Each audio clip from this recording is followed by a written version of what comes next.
You haven't lived until you've heard the show Americans are talking about. The show that launches its listeners to the height of humanity. The audio hour that travels the landscape of adventure. The sound that comforts more than the clip of your first bolt. It's the Ogden Outdoor Adventure Show!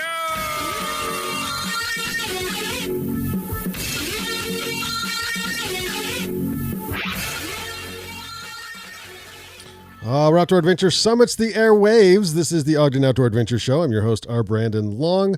I'm belay with you for the next 30, 40 minutes. With me here alongside me in the Zoom land, the Zoom world, is the best co-host in all the land, Todd to the top. I'm hanging out in Banyan 1 inside the Monarch in the heart of the Nine Rails Arts District. And Todd is in Todd's studio number 1. Got you back. See that? Oh, I had to mute you through the intro. Yes, you never know what could happen. Yeah, you never know. So Todd's home in the home studio, yelling at me about mute buttons, probably. Sharing screens, etc. Oh, shit. All right, hey, guess what show it is? It's a big number. It's kind of a round number. It's a big number. It's one more than last week, and I do not remember what last week was. I said it's kind of a round number. It is a round number. Sweet. 365. Oh, 365. So yeah. A year. Yeah. We've now done a year of shows. A year of shows. It took us 10. You listen to a different episode every single day of the year. Day. That's kind of cool. If you started today, set a record, set a OOA record. Just start listening. And then you'd have to track down some of those early ones. And those are, I think, still on VHS. Yeah, you got to burn those over to a different. They might be on cassette tape. Yeah. Oh, shit. All right, we'll give you a weekly happy, including husbands being tossed. On the docket section in the news, it snowed, so we'll give you a snow report. 3 million vertical, après COVID, backcountry bricks, Olympics on, ? Everest pandemic, and there's been a death on K2. Give you something worth watching, including something really, really old on the worth watching. A Gear 30 segment. There is the Outdoor Retailer Innovation Awards. It's that time of year, so we have some product to go over there. Quote of the week, outdoor jukebox, all of this and more on. And more? And more, yeah. That's where you and I come in. Zoinks. It's like Ogden Outdoor Adventure Show, episode 365, full circle. So let's charge.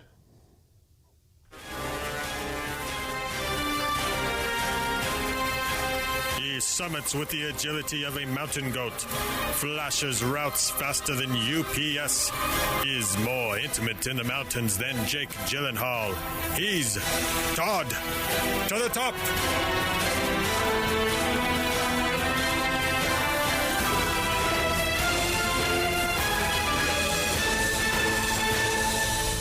All right, Todd, I got to share. If we were in the studio, I probably wouldn't have been putting on socks right during that song. So I could do that from the home studio. You would have putting on the socks. Yeah. I was just putting on socks. I probably wouldn't have done that if I was there in studio. So look at all the perks. Did you just wake up today? Is this like the first time like walking around? Like, are you going outside? No. Oh, okay. No, my day started early. Apparently it was a sockless day up to this point. Yeah. Well, I had to share my screen with you because husband throwing. This is our weekly happy. Centuries old Japanese tradition of tossing newlywed husbands into snow. This is from Unofficial Networks. Gotta love obscure winter traditions like this town in Japan's Niigata Prefecture. 300-year-old ritual of hoisting newlywed husbands onto the shoulders of spirited group revelers, parading them through town, loading up on sake, and then tossing them off a cliff into snow. Okay, so there's a little video here. We will press play. Locals how do you do this without sake? In central Japan carried a man who got married last October. This is a winter ritual aimed at strengthening the bond between husband and wife. Organizers limited the number of spectators this year due to the coronavirus. There's the How's sake. this strengthening the A bond? group of men threw the husband They onto just- the snow. Toss him down the He snow. then rolled down to where his wife was waiting. Aw, 笑顔あふれた会話がたくさんあるような明かり方に We need to adopt this. Participants also smeared charcoal ink on each other's faces in hopes of good health. I don't know about that part. But the probably rest. touching each other's faces is not the best idea right now. But I do like everything leading up to that. Charcoal kills everything, I think. I don't know. Oh, that is a great tradition. Can we please add that? We need more husband tossing. Please. Especially if it increases the bond between man and wife. I think that sounds like a great idea. Yeah, I think We'd so have to too. toss them off a mountain. I think we could go a little bit higher.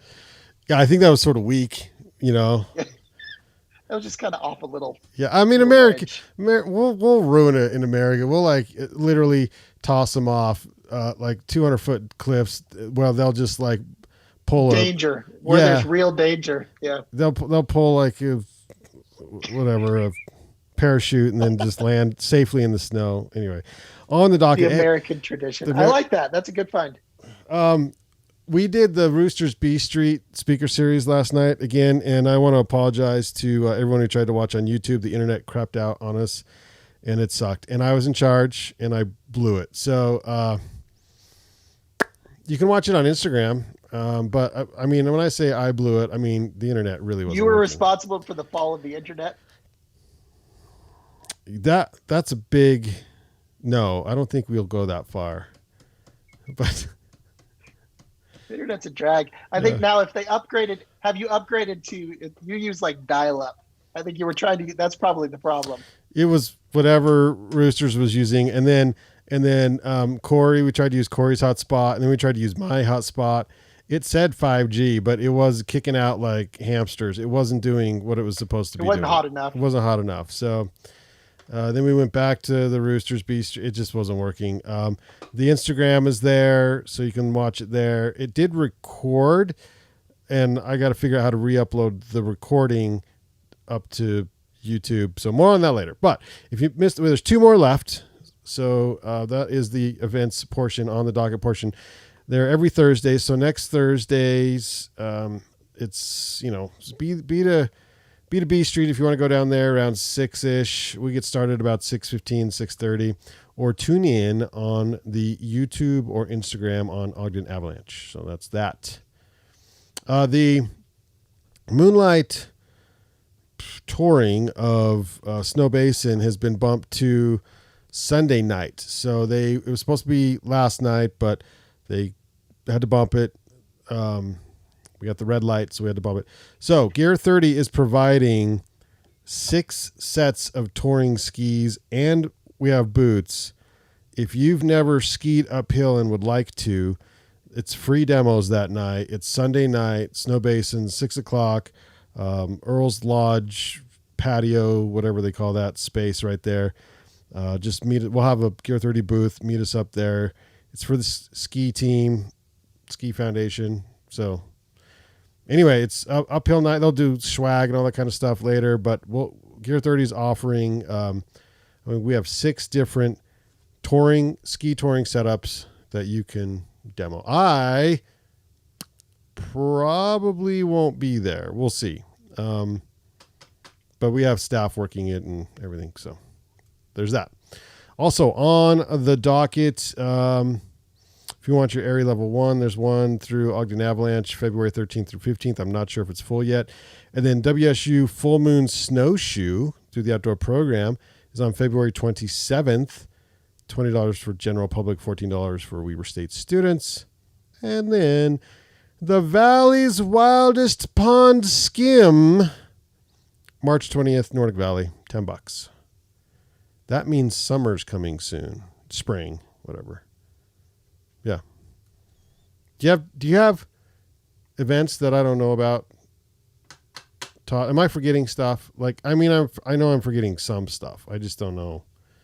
Like super uber important. Like, Yeah, I don't have anything, so I don't know. we have first Friday still a here at the little early. Monarch. That's Next weekend. next week. Yeah. Oh, and then we should mention let me get the date. Is it the same night the opening over at Oka. That is Monarch related. They're swapping out the to a new artist, or yeah, but it's kind of a big deal. So you can keep going. I will interrupt you. you're gonna look it up. Okay, all right. Well, I'm gonna get you that date. let's do some news stories here. I will share the screen again. Thanks. Share screen. Okay. And then let's go to some of these news stories. Well, this one doesn't look very interesting. Okay. Oh yeah, this is really cool. Utah couple is 50% of their way to goal of skiing 3 million vertical feet this season. This is again on unofficial networks. Okay, so the couple's already at 1.6 million vertical feet skied between Deer Valley and Park City Mountain Resort. Now, they did some fun math here. So you have to ski like 1,571 runs in order to accomplish the goal. That's a lot. So minimum average number of runs needed each day, 12. 12 runs a day for 128 days. Woo-wee. Wow. That's a lot. So very cool. They're going for a record for synchronized skiing. Utahns doing something fun. Okay, that's good. All right, what else we got? Okay, snow report. Snow Basin's been doing really good, but we haven't been able to do a snow report all season. So go to skiutah.com. You can check this out for yourself. Alta ski areas, 2 in the last 24, 7 in the last 48. Beaver Mountain, 2 in the last 24, 3 in the last 48. Brian Head, zeros. Brighton, 3 in the last 24. And then a full foot in the last 48. Cherry Peak, 0 and 1. Deer Valley, 3 and 9. Eagle Point, zeros. Okay, Nordic got 2 in the last 24. And then, so 2 in the last 48. It's a 15-inch base there at the Nordic. And I think they opened up that new lift. I'm not totally positive, but I think they did. Powder Mountain, 3 inches in the last 24. 5 in the last 48. 20-inch base. And then Basin was just getting the best of this storm here. So they say that you're on Ski Utah, 3 in the last 24, 9 in the last 48, but they got 18 inches in the last like 72 or something. So they've got a lot of fresh snow up there. I talked to Rick, who works here at the Monarch. He went up today. He said it was the best skiing of the year. Today, it's January 29th. Base of 55 inches at Snow Basin. So I'm because of the broken foot scenario, I have not been up, but I'm hoping to I plan on taking the kids on Sunday and just lapping Little Cat, and fingers crossed the foot works okay. How's it feeling right now? If it's good, I mean, I'm still limping. I can still feel it, but power to snowboard boots. I don't know. Let's hope it works. Snow Basin, 2 inches, 5 in the last 48. Solitude, 2 and 6. Sundance, 2 and 6. Woodward, 2 and 4. So Snow Basin really got the best of it, which is pretty cool. It's just That's weird. always good to hear. It's weird how storms work here, man. Okay, so COVID transmission. If you do not participate in the APRE events, you're pretty good, because the transmission is linked to APRE events, like going and having a beer afterwards, and not to lift lines, chairlifts, or skiing.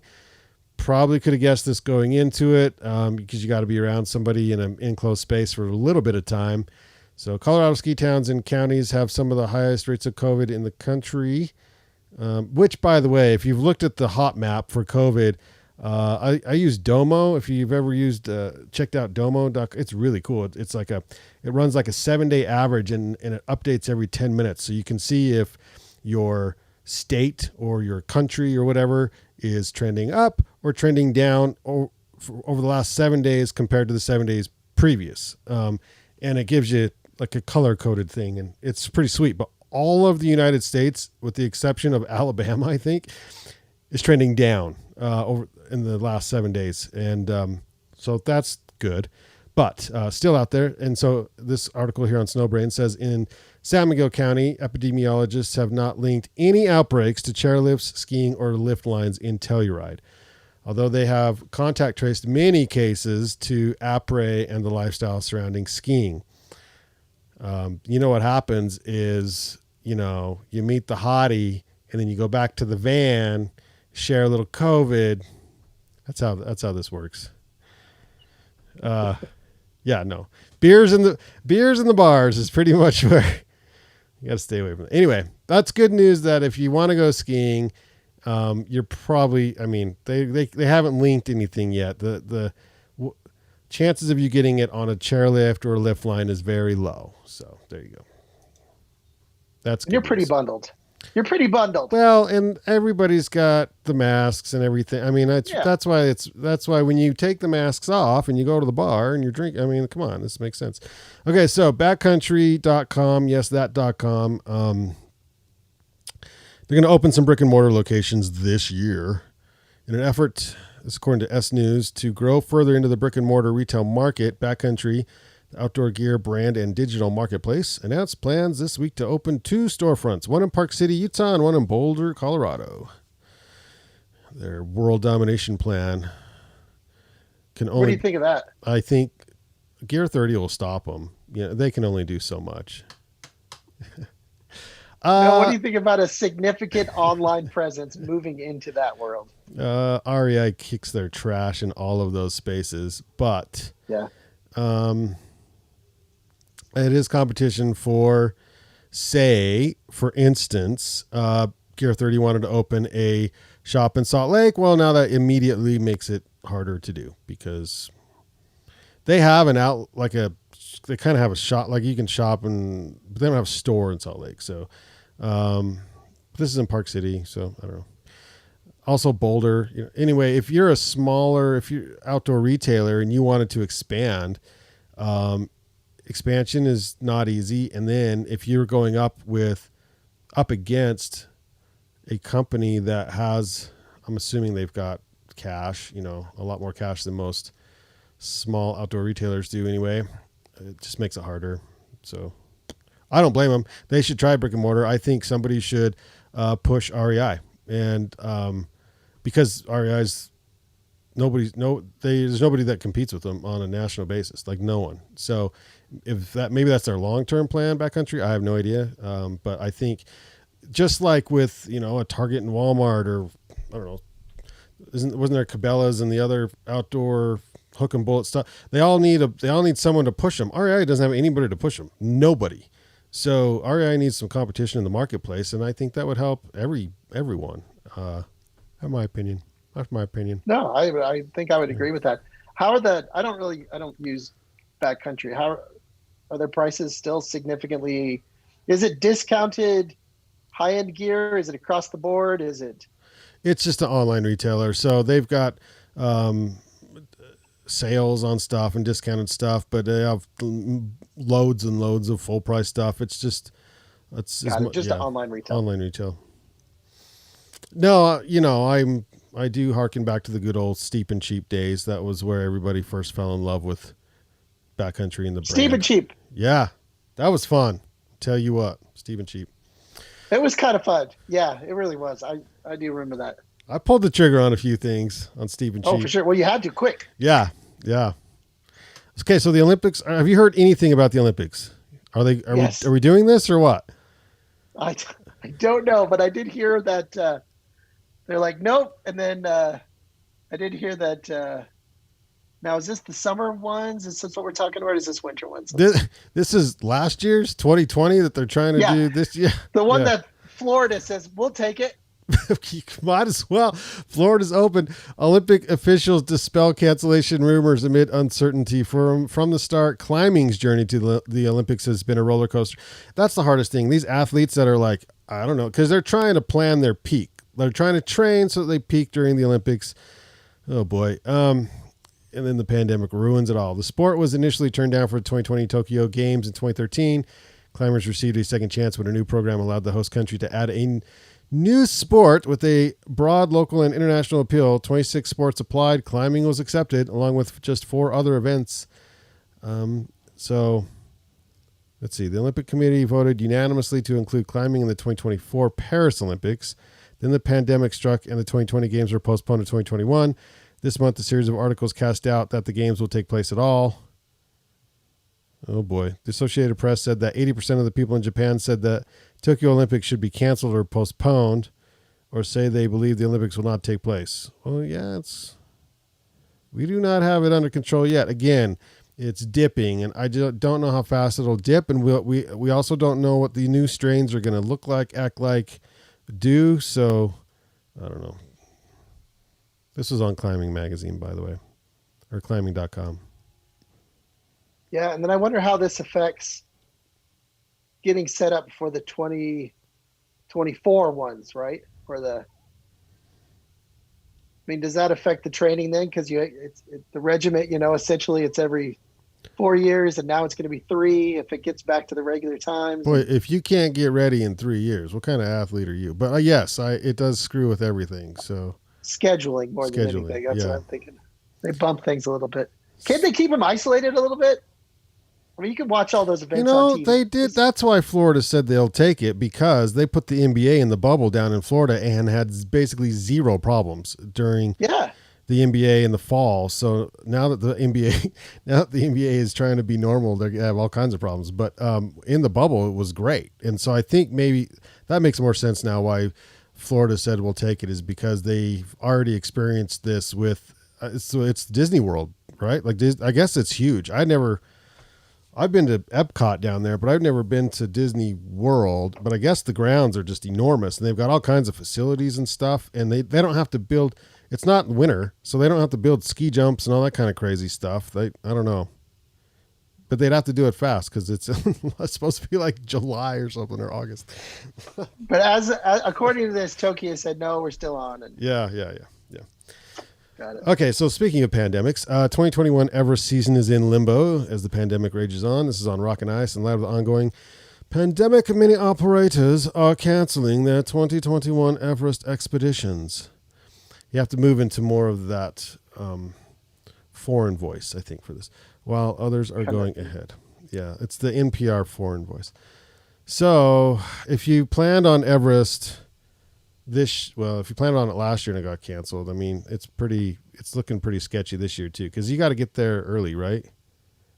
When do you go to Everest Day? Anyway, but there was people in K2. They summited K2 in winter for the first time, so that's cool. But this poor guy, I wish I knew who he was. Sergey, he's probably phenomenal. I read his bio and I'm like, wow, this guy's a beast. Sergey Mingot, he died on K2, dedicated mountaineer, ferocious athlete, and I read the whole article here on Climbing, and man, he was a badass. Lost his life. Did he die after he summited with the group? A different group, 49 years old, co-leader of the Seven Summits Treks team, and 50 climbers, also bidding for. I was pretty sure he was from a different group. While descending from Camp 1 to Advanced Base Camp, the 49-year-old took a big fall into the rock. So I'm not sure I don't think he summited. I think he was still getting acclimated, but I'm not sure about that actually. K2 is no joke, man. No, it's not. Damn it. Yeah, that's sad to hear. Shoot. Okay. Mountaineering's ruthless. Okay. Well, we do have worth watching. This is great. Australian films. Alpine Films, The Many Moods of Skiing from 1963. Oh, nice. When snow frosts I love these voices. and blankets the valleys below, a certain breed springs to life. That clan whose language is spiced with terms like Christiana, Telemark, Arlberg, Parallel, and Slalom. These are the snow worshippers. In other words, the skiers. And here's a This is specimen awesome. all alone in a world of snow. Oh, Miles wacky. and miles of it, and it's all his. There's 7 minutes of this, but how cool is this? Oh, this is great. An abominable 1963. It's like, this is Warren Miller. This is where Warren Miller got his inspiration, was stuff like this. Like, hey, we could get people excited. You got to watch this. This is a fantastic film. It's on YouTube. It only has 13,000 views. That you're sitting in right now. What's up? I said that film is the same age as Banyan 1. Oh my gosh, that is funny. That's so funny. Yeah, It looks so dated. it really does. Yeah. Well, so that's rad. So I'm gonna leave that up. Okay, and then if you just want to do your own Quarantine Ski Film Festival. They put a list together on, this is the Park Record, so Park City's record of choice newspaper. Hot Dog the Movie from 1984. Classic. Blizzard of Oz. What? Yeah, it's 30 years old too. The Blizzard of Oz. Okay. I don't know that one. How do I not know that one? Blizzard of Oz. Is it a doc or is it a... It has Glenn Plake in 88. Yeah, so it's probably a documentary. And Scott Schmidt, who's locally famous, I believe. Okay. I don't know how to say this one. It's German. Der Weißrausch, something like that. Stunning piece of, this is from 1931. Stunning piece of cinematography from the early days of film. 1931 production. That's awesome. Features innovative film techniques and extraordinary ski scenes from St. Anton, Austria. Film from Arnold Falk features legendary ski pioneer Hans Snyder along with Leni Riefenstahl, who went on to produce Nazi propaganda films. Make sure to stay with it for this. We'll just sort of quickly go over that name. We'll just kind of ski film. Oh my God. Make sure to stay. Well, it was like either you make our Nazi propaganda films or you will be 6 feet under. So make sure to stay with it for the ski scenes in the final third of the film. Okay. Swift Current in 2020. That was just last year. From two-time Olympian Maggie Voisin. Hot Dog and Hans. Brand new. Hot Dog and Hans. Check that one out if you haven't seen that one, I guess. Downhill Racer, 1969. Other Side of the Mountain from 1975. And Steep and Deep, the 1985 classic Warren Miller film, Steep and Deep. That is a great list. So I'm telling you, that's a good list. And you quickly went through Downhill Racer, but that's a good transition into that's with Robert Redford starring in that one, to Sundance that started 2 days ago, virtually. But are you paying attention to that? Yeah, but I am doing. Let's see, I have tickets for 4 films, and so you still have to purchase single tickets, and only a limited amount. It's still not unlimited, and so there's a few that I'd actually still like to see. So they just hopefully they just allow you a stream code or something, or how does that work? It's a private stream code. I think the app was built just for this by some company somewhere. Yeah. And so let's see how they pull it off. But the interface seems pretty good so far. Tickets are just $15 instead of the usual $25, which is insane. But 15 is reasonable. Like I can do with that. Do they have? And then just 2 screenings, and so they have a single screening they kind of consider the premiere, and then 2 days later is another screening. And I think you have to be there kind of if you want the live event experience, because they'll still do like a live Q&A afterwards and all that. That's what I was wondering. Are they? Yeah, they're bringing in like a Zoom. They'll do the whole deal, and there's probably a better chance of getting everybody involved with the show because they can do it from their computer. Sure. But there's less films. There's only, I think, like 75 instead of like 120 or 30 or something like that. 75 is a lot of films. It is. That's still some shorts and things too, I think. I think that's what that number is. But I'll tell you all about it. I've got, I think, 2 tomorrow and 2 on Sunday that I'm kind of looking forward to. Obviously nowhere near the same, but I'm still giving Sundance some love because they'll be back. That was like one of the last big events. I went to the one at the end of January this last year, and there was rumors that there was cases in California pre-Sundance. Oh yeah, that would have probably brought it to Park City, but that would have been just a flu at that point, meaning that any sort of but Park City was one of the first hotspots in Utah.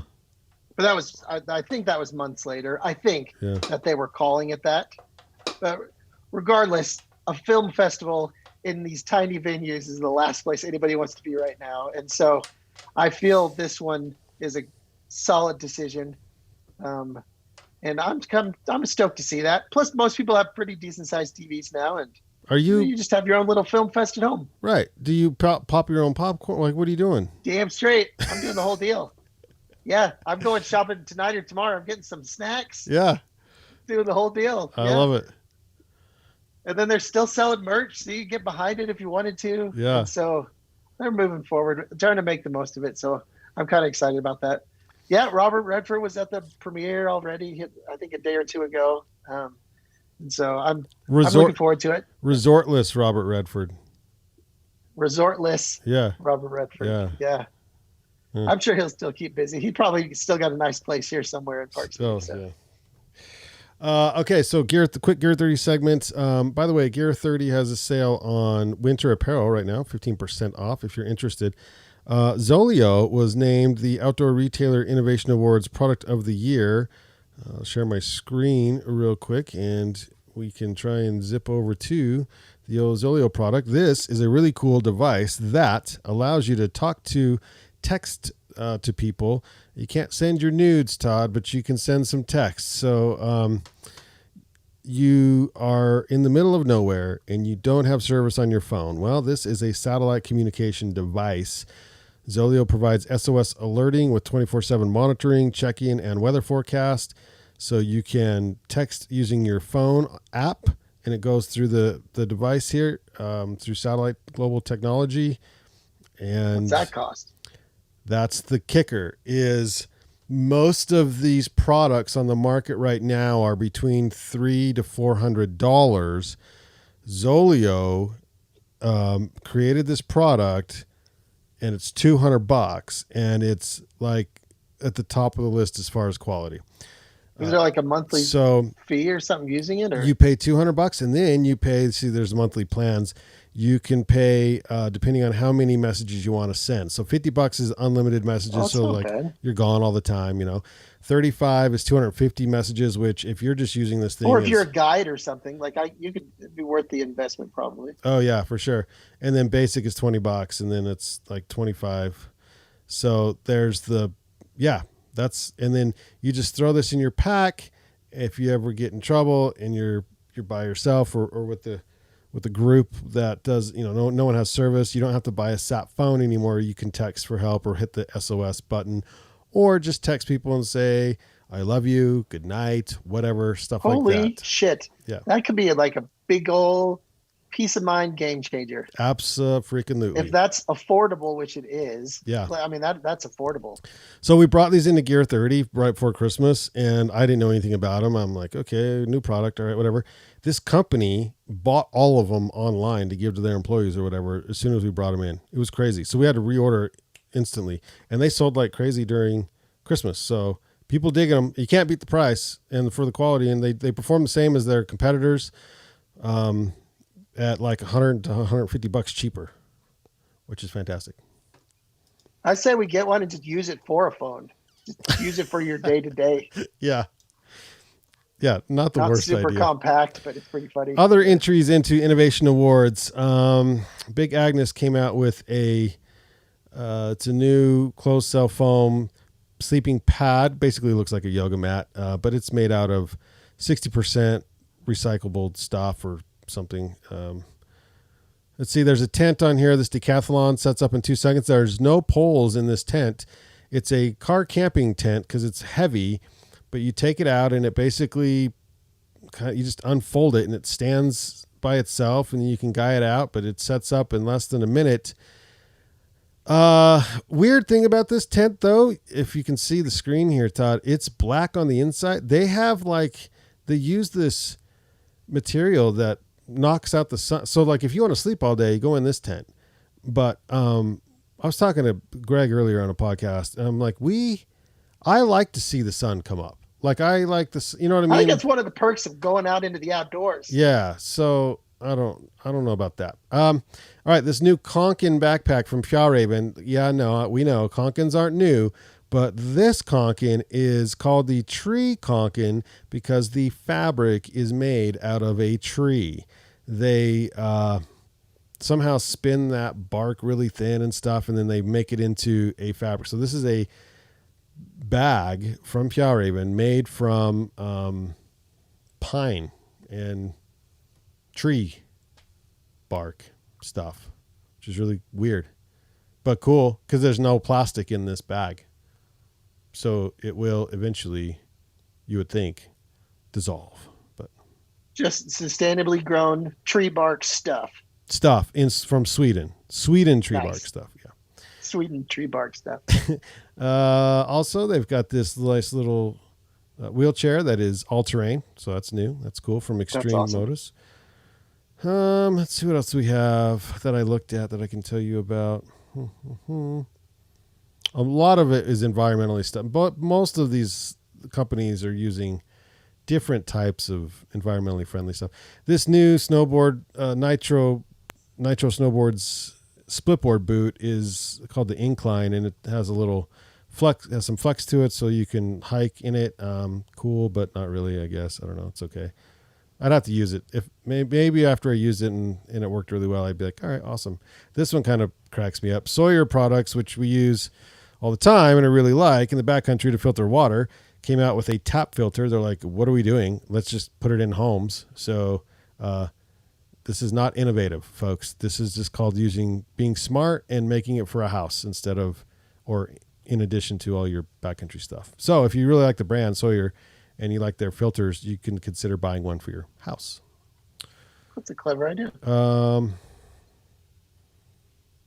Okay. Yakima has a new trailer hitch system. I briefly looked at it, but not really. It's just, I mean, the hitch things are awesome. So Yakima is expanding on that. It's called the EXO system. And then, of course, the Zoleo satellite communicator. There was one on here that I think I skipped. I don't know where it went. Oh, well, not a big deal. Okay, that gives you an idea. Some stuff. A few standouts there. Yeah. Oh, I got to plug my computer in. Computer's dying. Okay, so that is that. All right, you got anything else? I think that's about the full list there. That's it. Oh, I was going to give you a date. The new opening at OCA, which is Ogden Contemporary Arts, is February 12th. So come check things out at 12th. They're doing an artist talk from 3:30 to 5, and then the opening will be 5 to 10 p.m. And because it's the Monarch, they can be safer than most. We've got lots of space. We got tall ceilings. It really, really, really tall ceilings. So yeah, and there's plenty of room to spread out. You can space yourself out. Yeah. You can do whatever you need to. But so that is not until Feb 12. All right. Quote of the week. Warriors should suffer their pain silently. Aaron Hunter, Into the Wild. Which is there's a quote of the week. Thank you, Banyan One, powering today's 365th episode of that's right, 365 episode of the Ogden Outdoor Adventure Show. Look for us on Facebook, Instagram, Apple Podcasts, Spotify, thebanyancollective.com, the Podbean app, Android for iPhones, all that stuff. Show notes are on the blog. Sifting through hours of crappy music so you don't have to. This is Triggers and Slips. This is from our Van Sessions podcast. So enjoy, as John Muir would say. The mountains are calling. And Todd, we got to go. Let's go.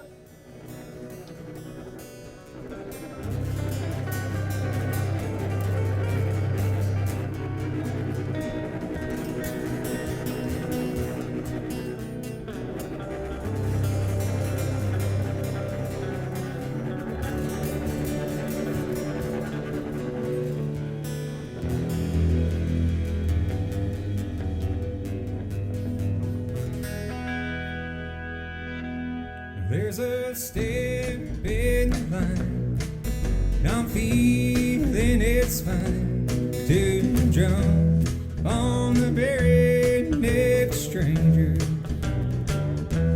It would be short and sweet with nothing to keep me from falling in love with their singer. Honey, I know why you call the sea. That bridge brings you closer to me. And we've been pushing our